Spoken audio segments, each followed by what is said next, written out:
আবু সাঈদ হত্যা মামলার প্রধান আসামি, যার ফাঁসির রায় হয়েছে, আর এই রায় সে মানে না বললে আর্তনাদ করতে আছে, চিৎকার করতে আছে, এবং তাকে, সেও একজন পুলিশ ছিল, তাকেও কয়েকজন পুলিশ মিললে জোর করিয়ে নিয়ে যাইতে আছে। তাইলে এই ভিডিও থেকে কিন্তু আমাদের যে প্রশাসনে যে ভাইরা আছে তাদের কিন্তু অনেক কিছু শেখার আছে। আজকে এই লোকটা যার হুকুমে এই আবু সাঈদকে গুলি চালাইছে, হত্যা করছে, সেই হুকুমদাতারা কিন্তু এখন নাই। হুকুমদাতাদের এখন পর্যন্ত কিছু হয়ও নাই, হইবেও না মনে হয়। কিন্তু আপনাদের মতো যারা আছে, আপনারা প্রশাসনে চাকরি করেন, এই জন্য এই না যে অন্যায়ভাবে হুকুম দেবে আর সেই জন্য আপনারা সেটা পালন করবেন।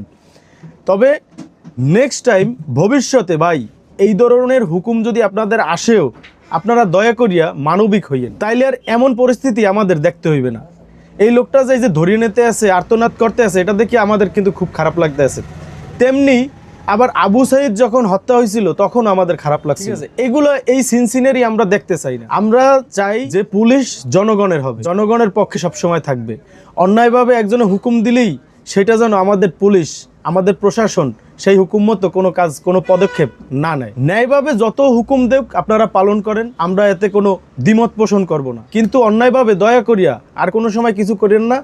আপনারাও ভালো থাকবেন, আমরাও ভালো থাকবো। আমরা আপনাদের পাশে চাই, আমাদের পাশে আপনাদের সবসময় চাই।